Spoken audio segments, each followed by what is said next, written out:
வணக்கம். நாளேடுகளில் இன்று நிகழ்ச்சியோடு இணைந்திருக்கின்றோம். இன்றும் நாளேடுகளில் பல செய்திகள் வெளியாகி இருக்கின்றன. அவை குறித்து விரிவாக கவனம் செலுத்தப் போகின்றோம். இன்று ஆகஸ்ட் மாதம் 28 வெள்ளிக்கிழமை புலர்ந்திருக்கும் இன்றைய பொழுதும் இனிய ஒரு பொழுதாக மலர எல்லாம் வல்ல இறைவனை பிரார்த்தித்துக் கொண்டு இன்றைய நிகழ்ச்சிக்குள் செல்கின்றோம். இன்றைய நாளேடுகளில் பிரதானமாக நேபாளத்தில் ஏற்பட்ட அந்த பயங்கரமான வெள்ளப்பெருக்கு தொடர்பிலான செய்திகள் தான் பிரதான இடத்தை பிடித்திருக்கின்றன. உயிரிழந்தவர்களின் எண்ணிக்கை அதிகரிக்கின்றது. இமயமலையின் பனிப்பாறை திடீரென உருகியதால் இந்த ஆபத்து ஏற்பட்டிருக்கின்றது. பலர் 500க்கும் கிட்டத்தட்ட சுமார் 500 பேரளவிலான சுற்றுலா பயணிகள் காணாமல் போயிருக்கின்றார்கள். இந்த வெள்ளப்பெருக்கு இதன் தீவிரம் இந்தியாவையும் தாக்கும் என்றும் சொல்லப்பட்டிருக்கின்றது. இனிவரும் காலங்களில் பனிப்பாறை இவ்வாறு உருகினால் அது இந்தியாவின் பல பகுதிகளுக்கும் தாக்கத்தை ஏற்படுத்தும் என்ற செய்தி விரிவாக பொதுவாக அனைத்து பத்திரிகைகளிலும் வெளியாகி இருப்பதை அவதானிக்கக்கூடியதாக இருக்கின்றது. அதேபோல இலங்கையின் போதைப்பொருள் வர்த்தகத்துடன் தொடர்புபட்ட பலர் வெளிநாடுகளில் தலைமறைவாகியுள்ள நிலையில் அவர்களை நாட்டுக்கு கொண்டு வருவதற்காக அரசாங்கம் பல நடவடிக்கைகளை எடுத்திருக்கின்றது. அதன்படி பலர் கொண்டுவரப்பட்டிருக்கின்றார்கள். இவ்வாறு கொண்டுவரப்பட்டவர்களிடமிருந்து மேற்கொள்ளப்படும் விசாரணைகளின் அடிப்படையில் பல்வேறு தகவல்கள் வெளியாகி இருக்கின்றன. அதே போல அண்மையில் சிரான் பாசிக் இலங்கைக்கு கொண்டு வரப்பட்டிருந்தார். இவரிடமிருந்தும் பல செய்திகள் தகவல்கள் கிடைக்கப்பட்டிருக்கின்றன. இவரிடமிருந்து பல அரசியல்வாதிகள் பணம் பெற்றிருக்கின்றார்கள் என்ற செய்தி வெளியாகி இருக்கின்றது. அவர்களிடமும் இப்பொழுது விசாரணைகள் மேற்கொள்ளப்பட்டு வருவதான செய்திகளும் இன்றைய நாளேடுகளில் வெளியாகி இருக்கின்றது. அதேபோல அர்ஜுன் மகேந்திரன் ஏற்கனவே மத்திய வங்கியின் விடயத்துடன் தொடர்புபட்டவர். இப்பொழுது அவர் வெளிநாடுகளில் இருப்பதாக தெரிவிக்கப்படுகிறது. அவரை நாட்டுக்கு அழைத்து வருவதில் கொண்டு வருவதில் ஒரு சிக்கல் நிலை, சட்ட ரீதியான சிக்கல் நிலை இருப்பதான செய்திகளும் பல பத்திரிகைகளில் வெளியாகி இருக்கின்றன. அவை குறித்தும் விரிவாக கவனம் செலுத்தலாம். அதேபோல இப்பொழுது பாடசாலை விடுமுறை காலமாக இருக்கின்றது. இந்த பாடசாலை விடுமுறை காலங்களில் குழந்தைகள் அல்லது சிறுவர்கள் மாணவர்கள் எவ்வாறு மறைமுகமாக பாதிக்கப்படுகின்றார்கள், அதனை எவ்வாறு தடுக்கலாம் என்ற செய்திகளும் பரவலாக இன்றைய பத்திரிகைகளில் வெளியாகி இருக்கின்றது. அதேபோல கண்டி ஸ்ரீ தலதா மாளிகையின் இறுதி மகா ரந்தோலி பெரேரா நேற்றிரவு வீதி வலம் வந்தது. அது தொடர்பான செய்திகள் பொதுவாக சிங்கள பத்திரிகைகளில் பரவலாக வெளியாகி இருப்பதை காணக்கூடியதாக இருக்கிறது. அதேபோல சமூக ஊடகத்தளங்களின் தாய் என்று கருதப்படும் மெட்டா நிறுவனம் அதற்கு எதிராக அண்மையில் வழக்கு தாக்கல் செய்யப்பட்டது. சமூகத்தை சீரழிக்கும் வகையிலான பல செயற்பாடுகள் அல்லது பல உள்ளடக்கங்கள் மெட்டா நிறுவனம் கொண்டிருப்பதாக அதற்கு எதிராக தாக்கல் செய்யப்பட்ட வழக்கில் மெட்டா நிறுவனம் இழப்பீட்டை செலுத்துவதற்கு இணக்கம் தெரிவித்திருக்கின்றது.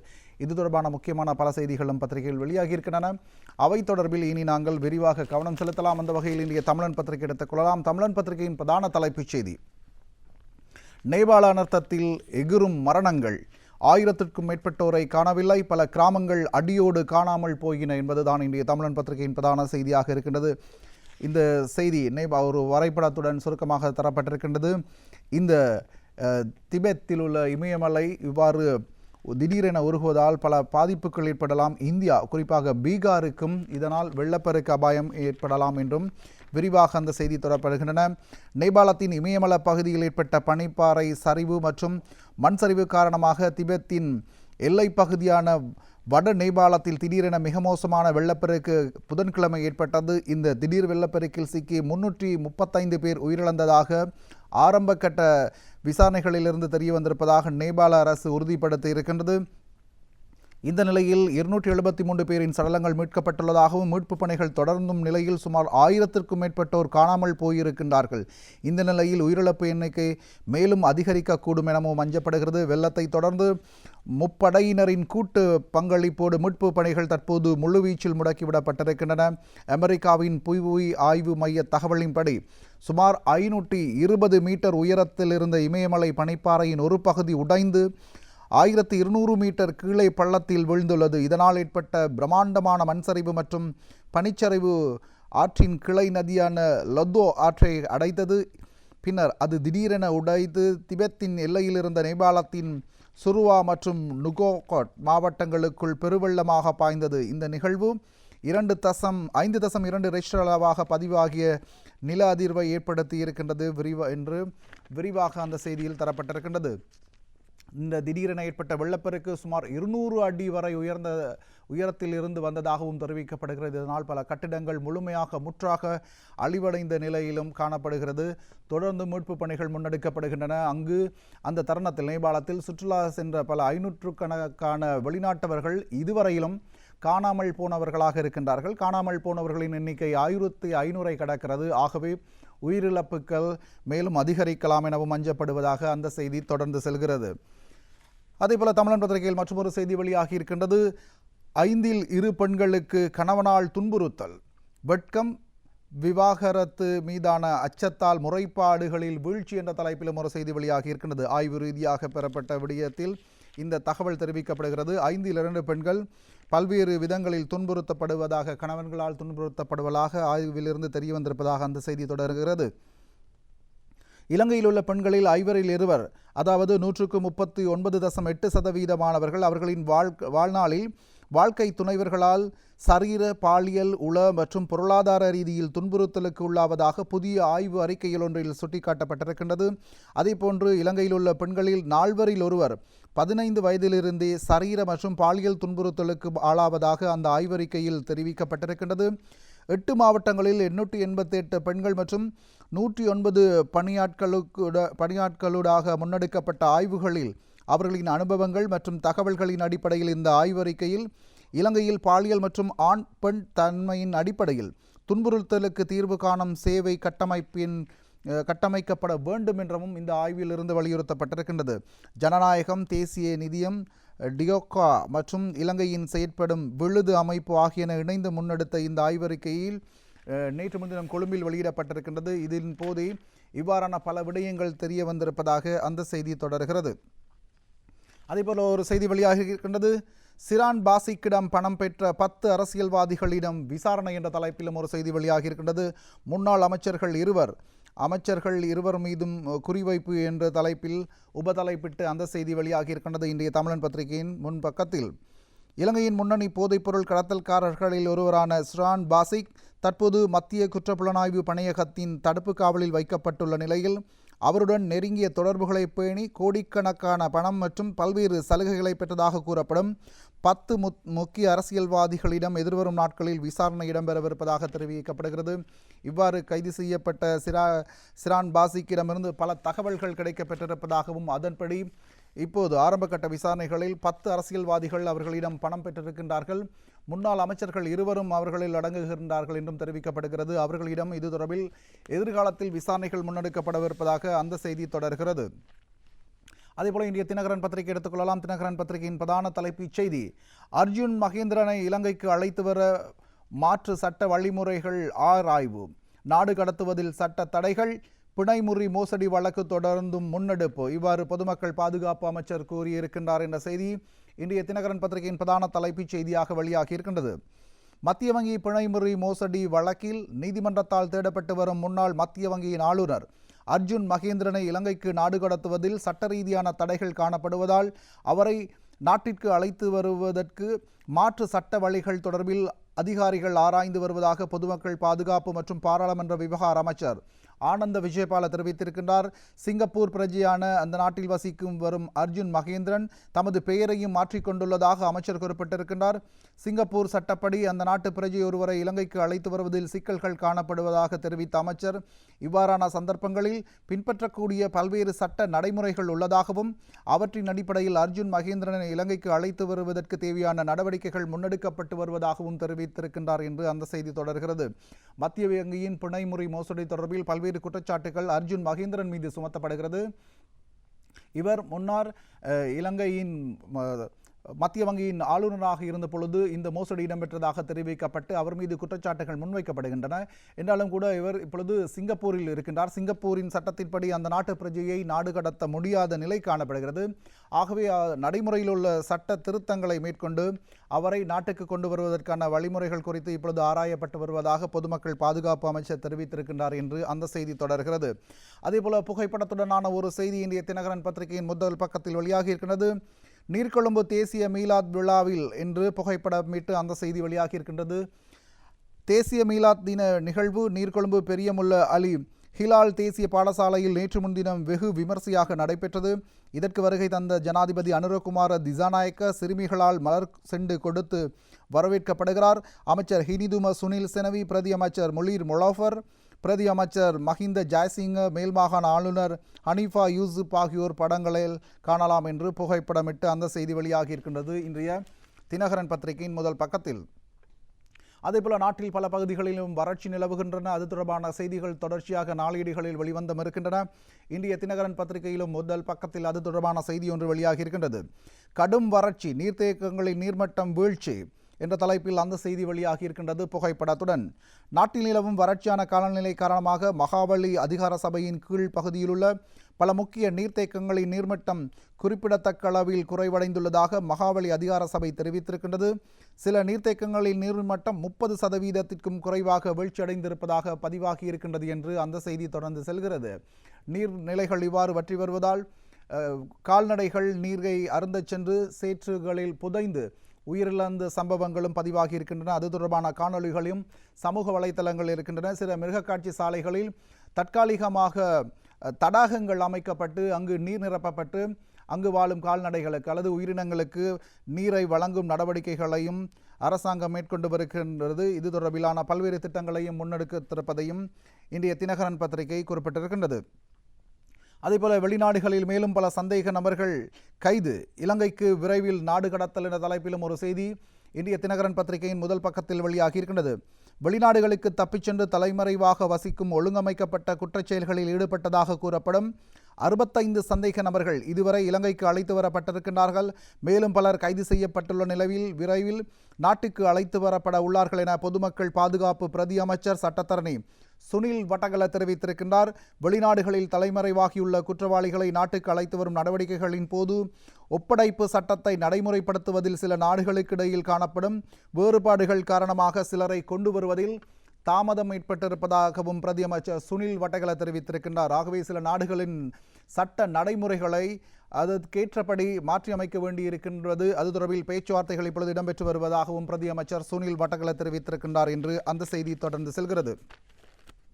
அதேபோல வீரகேசரி பத்திரிகை எடுத்துக்கொள்ளலாம். வீரகேசரியிலும் பல செய்திகள் வெளியாகி இருக்கின்றன. குறிப்பாக கெஹல்பத்ரே பத்மே பூசா அதி உயர் பாதுகாப்பு சிறைச்சாலைக்கு என்ற தலைப்பில் ஒரு செய்தி வெளியாகி இருக்கின்றது. இந்திய வீரகேசரி பத்திரிகையின் முதல் பக்கத்தில் தடுப்பு காவலில் வைத்து விசாரணைக்குட்படுத்தப்பட்டு வந்த நிலையில் நீதிமன்றத்தால் எதிர்வரும் மாதம் 3ஆம் திகதி வரை விளக்கமறியலில் வைக்கப்பட்ட பாதாள உலக குழுவின் முக்கிய புள்ளி என அறியப்படும் கெஹல்பத்ரே பத்மே அதி உயர் பாதுகாப்பு சிறைச்சாலையான பூசா சிறைச்சாலைக்கு கொண்டு செல்லப்பட்டிருக்கின்றார் என்று தெரிவிக்கப்படுகிறது. கொழும்பு நீதவான் நீதிமன்றத்தில் குறித்த வழக்கு விசாரணைக்கு எடுத்துக் கொள்ளப்பட்ட போது இந்த உத்தரவு பிறப்பிக்கப்பட்டிருக்கின்றது. இதன்போது சந்தேக நபர் சார்பில் ஆஜரான சட்டத்தரணிகள் வெளிசர நீதி சிறைச்சாலையில் சந்தேக நபரின் எதிர்த்தரப்பினர்கள் தடுத்து வைக்கப்பட்டுள்ளதால் அவரை பாதுகாப்பு நிமித்தம் வெளிசர தவிர்ந்த வேறு ஏதேனும் சிறைச்சாலையிலாவது தடுத்து வைப்பதற்கான உத்தரவை பிறப்பிக்குமாறு நீதிமன்றத்திடம் கோரிக்கை விடுத்தார்கள். அதன்படி இப்பொழுது அவர் பூசா அதி உயர் சிறைச்சாலைக்கு மாற்றப்பட்டிருப்பதாக தெரிவிக்கப்படுகிறது. ஏற்கனவே சிறைச்சாலைகளில் பல போதைப்பொருள் கடத்தலுடன் தொடர்புபட்டவர்கள் சிறையில் அடைக்கப்பட்டிருப்பதால் அங்கு ஏதேனும் அசம்பாவிதங்கள் ஏற்படலாம் என சுட்டிக்காட்டப்பட்டதை அடுத்து அவர் அதி உயர் சிறைச்சாலைக்கு மாற்றப்பட்டிருப்பதாக அந்த செய்தி தொடர்கிறது. அதேபோல நேபாள மீட்பு பணிக்கு உதவ இலங்கை தயார், ஜனாதிபதி அனுரகுமார அறிவிப்பு என்ற தலைப்பிலும் ஒரு செய்தி வெளியாகி இருக்கின்றது. நேபாளத்தில் ஏற்பட்ட பேரழிவு வெள்ளப்பெருக்கை தொடர்ந்து அங்கு மேற்கொள்ளப்பட்டு வரும் மீட்பு மற்றும் மறுசீரமைப்பு பணிகளுக்கு உதவி வழங்க இலங்கை தயாரான நிலையில் இருப்பதாக ஜனாதிபதி அனுரகுமார திசாநாயக்க தெரிவித்திருக்கின்றார். இது தொடர்பில் எக்ஸ் தளத்தில் அவர் பதிவிட்டிருக்கின்றார். நேபாளத்தில் ஏற்பட்டுள்ள பேரழிவு வெள்ளப்பெருக்கத்தால் உயிரிழந்தவர்களுக்கு ஏற்பட்ட செய்தி அறிந்து நான் மிகுந்த மனவேதனை அடைகின்றேன். வெறும் 10 மாதங்களுக்கு முன்னர் ஒரு கொடிய சூறாவளிக்கு மீண்டு வரும் நாடு என்ற வகையில் நேபாள மக்களின் துயரத்தை நாங்களும் பகிர்ந்து கொள்கின்றோம். நேபாள ஜனாதிபதிக்கும் அந்த நாட்டு மக்களுக்கும் தமது ஆழ்ந்த இரங்கலை தெரிவித்துக் கொள்வதாக ஜனாதிபதி அனுரகுமார திசாநாயக்க தெரிவித்திருக்கின்றார். மீட்பு நடவடிக்கைகளுக்கு தமது நாடு உடனடியாக உதவுவதற்கு தயாராக இருப்பதாகவும் ஜனாதிபதி குறிப்பிட்டிருக்கின்றார் என்று அந்த செய்தி தொடர்கிறது. அதேபோல பாதிக்கப்பட்ட குடும்பங்கள் மீதான அரசின் அலட்சியத்தை காட்டுகிறது. வலிந்து காணாமலாக்கப்பட்டோர் தாய்மார் மீதான போலீசாரின் பலப்பிரயோகம் குறித்து சட்டத்தரணி அம்பிகா சட்குணநாதன் விசனம் என்ற தலைப்பிலும் ஒரு செய்தி வெளியாகி இருக்கின்றது. இந்த செய்தி ஏற்கனவே தொடர்ச்சியாக வந்து கொண்டிருக்கும் செய்திகளில் ஒரு அங்கமாக இந்திய வீரகேசரி பத்திரிகையிலும் அந்த செய்தி இடம் பிடித்திருக்கின்றது. நீதி கோரி போராட்டத்தில் ஈடுபட்டு வலிந்த காணாமலாக்கப்பட்டவர்களின் தாய்மார் போலீசாரால் பலவந்தமாக வெளியேற்றப்பட்ட சம்பவமானது நீதியமைச்சரும் காணாமல் போனோர் பற்றிய அலுவலகத்தின் அதிகாரிகளும் யாழ் மாவட்ட செயலகத்திற்கு உள்ளே காணாமல் போனோரை நினைவு கூர்ந்து கொண்டிருக்கும் வேளையிலேயே இடம்பெற்றுள்ளதானது பாதிக்கப்பட்ட குடும்பங்கள் மீதான அரசாங்கத்தின் அலட்சியத்தையும் வெறும் சங்கடகாக மந்திரமாகவே நோக்க வேண்டிய நிலை நினைவு கூற தன்மையிலேயே காண்பிப்பதாக இலங்கை மனித உரிமைகள் ஆணைக்குழுவின் முன்னாள் உறுப்பினர் சட்டத்தரணி அம்பிகா சட்குணநாதன் விசனம் வெளியிட்டிருக்கின்றார் என்று அந்த செய்தி தொடர்கிறது. சர்வதேச ரீதியிலும் இந்த விடயம் தொடர்பில் இப்பொழுது பேசப்பட்ட விடயமாக இருப்பதாகவும் சுட்டிக்காட்டப்பட்டிருக்கின்றது. அதேபோல புகைப்படத்துடனான ஒரு செய்தி. தொண்டமனாறு செல்வசந்நிதி முருகன் ஆலயத்தின் தேர் திருவிழா நேற்று நடைபெற்ற போது எடுக்கப்பட்ட புகைப்படம் என்று அந்த புகைப்படத்துடனான அந்த செய்தியும் இந்திய வீரகேசரி பத்திரிகையின் முதல் பக்கத்தில் வெளியாகி இருக்கின்றன. லட்சக்கணக்கானோர் கூடியிருப்பதையும் படத்தில் காணக்கூடியதாக இருக்கின்றது. அதேபோல இன்றைய ஆங்கில பத்திரிகை எடுத்துக்கொள்ளலாம். இன்றைய டெய்லி மிரர் பத்திரிகையின் பிரதான தலைப்புச் செய்தி, இலங்கையை ஏன் அபிவிருத்தி செய்ய முடியாமல் இருக்கின்றது, சுவிட்சர்லாந்து மிக குறுகிய காலத்தில் அபிவிருத்தி அடைந்திருக்கின்றது என்ற ஒரு ஆய்வு கட்டுரை இன்றைய டெய்லி மிரர் பத்திரிகையின் முதல் பக்கத்தில் வெளியாகி இருக்கின்றது.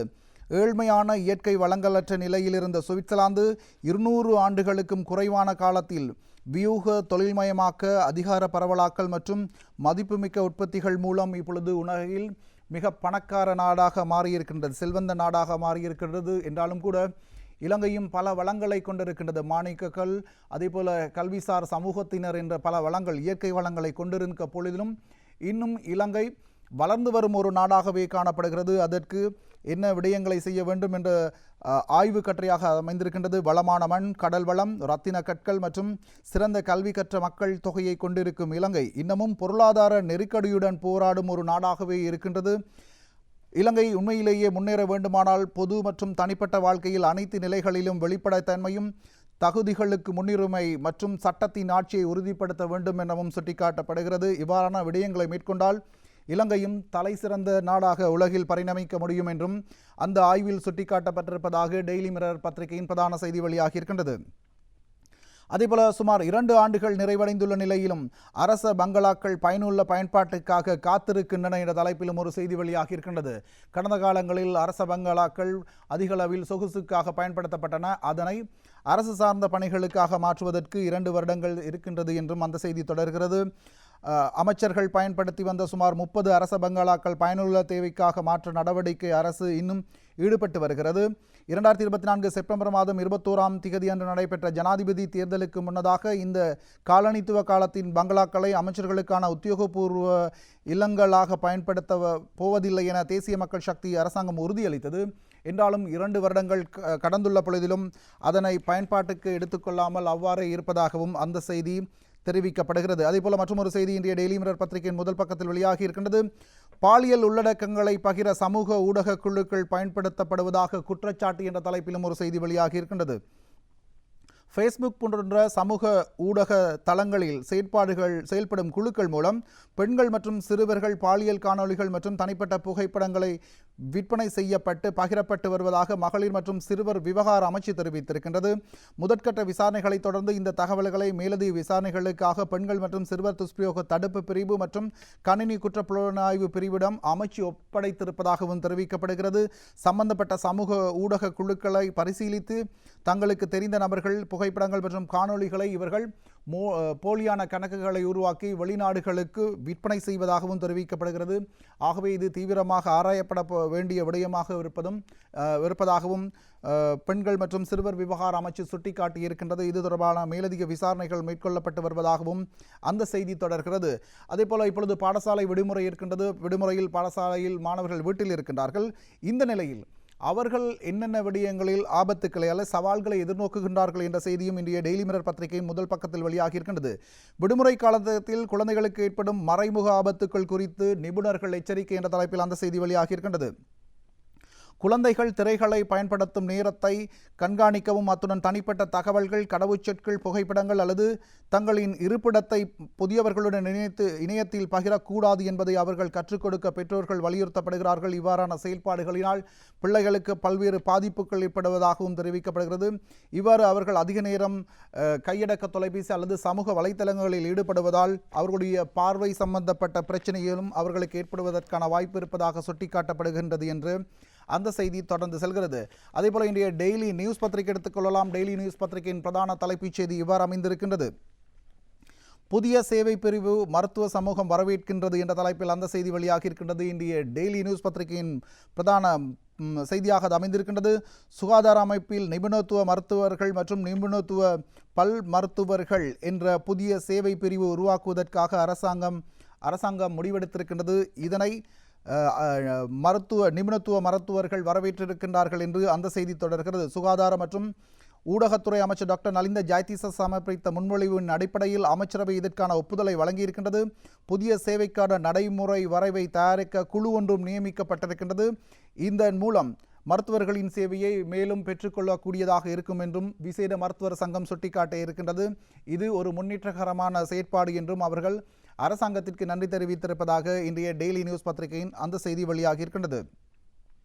அதேபோல டெய்லி நியூஸ் பத்திரிகையில் மற்றும் ஒரு செய்தி, போலீஸ் சான்றிதழ் வழங்கும் ஆன்லைன் சேவை மீண்டும் இயங்க தொடங்குகிறது என்ற தலைப்பிலும் ஒரு செய்தி வெளியாகி இருக்கின்றது. ஆன்லைன் முறையில் போலீஸ் நற்சான்றிதழை பெற்றுக்கொள்வதற்கான நடைமுறை இதுவரை காலம் இடைநிறுத்தப்பட்டிருந்த நிலையில் அது மீண்டும் வழமைக்கு திரும்புவதாக இந்திய டெய்லி நியூஸ் பத்திரிகையில் அந்த செய்தி வெளியாகி இருக்கின்றது. தற்காலிகமாக ஏற்பட்ட தொழில்நுட்ப கோளாறு காரணமாக தடைப்பட்டிருந்த போலீஸ் சான்றிதழ் வழங்கும் கணினி தரவு கட்டமைப்பு மீண்டும் சீரமைக்கப்பட்டு வழக்கம் போல ஆன்லைன் முறையில் விண்ணப்பிக்க வசதி செய்யப்பட்டுள்ளதாக போலீஸ் ஊடக பிரிவு சுட்டிக்காட்டி இருக்கின்றது என்று அந்த செய்தி தொடர்ந்து செல்கிறது. அதேபோல மற்றொரு செய்தி, அதிகபட்ச சில்லறை விலையை விட அதிக விலைக்கு குடிநீர் போட்டில்களை விற்பனை செய்த உணவகங்களுக்கு நீதிமன்றத்தால் அபராதம் என்ற தலைப்பிலும் ஒரு செய்தி வெளியாகி இருக்கின்றது. இவ்வாறு அதிக விலைக்கு விற்பனை செய்யப்பட்ட குடிநீர் போத்தல்கள் தொடர்பில் மேற்கொள்ளப்பட்ட விசாரணைகளின் அடிப்படையில் இவ்வாறு தண்டப்பணம் விதிக்கப்பட்டிருக்கின்றது. யாழ் மாவட்டத்திலேயே இவ்வாறு சுற்றி வளைப்பு மேற்கொள்ளப்பட்டிருக்கின்றது. இவர்கள் நிர்ணய விலையை விடவும் அதிக விலைக்கு விற்பனை செய்திருக்கின்றார்கள் என்று தெரிய வந்திருப்பதாக அந்த செய்தி தொடர்ந்து செல்கிறது இன்றைய டெய்லி நியூஸ் பத்திரிகையில். அதேபோல பல செய்திகள் வெளியாகி இருக்கின்றன. முச்சக்கர வண்டி விபத்து ஏற்பட்டிருக்கின்றது. இது தாயும் குழந்தையும் உயிரிழந்திருக்கின்றார்கள். அது தொடர்பிலான செய்தியும் வெளியாகி இருக்கின்றது இன்றைய டெய்லி நியூஸ். அதேபோல ஏனைய பத்திரிகைகளிலும் அது வெளியாகி இருப்பதை அவதானிக்கக்கூடியதாக இருக்கின்றது. அதேபோல த ஐலண்ட் பத்திரிகை எடுத்துக்கொள்ளலாம். ஐலண்ட் பத்திரிகையிலும் பல செய்திகள் வெளியாகி இருக்கின்றன.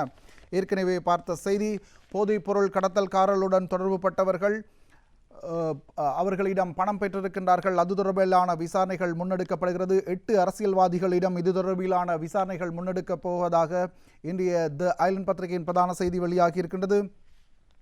இந்த செய்தி தொடர்பில் பல்வேறு தகவல்கள் கிடைக்கப்பட்டிருக்கின்றது. அதன் அடிப்படையில் இப்பொழுது விசாரணைகள் முன்னெடுக்கப்பட்டு இருப்பதாக அந்த செய்தி தொடர்கிறது. அதேபோல ஏற்கனவே கூறியது போல த ஐலண்ட் பத்திரிகையில் மற்றொரு செய்தி, முச்சக்கர வண்டி மோதலில் தாயும் பச்சிளம் குழந்தையும் உயிரிழப்பு என்ற செய்தி வெளியாகி இருக்கின்றது. இந்த சோக சம்பவம் நேற்று காலை வேளையில் இடம்பெற்றிருக்கின்றது. 10 வயதான சிறுமியும் அதில் உள்ளடங்குவதாகவும் தெரிவிக்கப்படுகிறது. இந்த செய்தி ஏனைய பத்திரிகைகளும் பரவலாக வெளியான ஒரு செய்தியாக காணப்படுகிறது.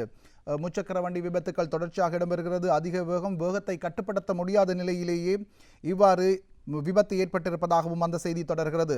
அதேபோல மெட்டா நிறுவனம் தொடர்பிலான ஒரு செய்தி வெளியாகி இருக்கின்றது. த ஐலண்ட் பத்திரிகையின் முதல் பக்கத்தில், சிறுவர்களின் சமூக ஊடக அடிமைத்தன வழக்குகளில் தீர்க்க 16.68 பில்லியனை செலுத்த மெட்டா நிறுவனம் ஒப்புக்கொண்டுள்ளது என்ற தலைப்பில் அந்த செய்தி வெளியாகி இருக்கின்றது.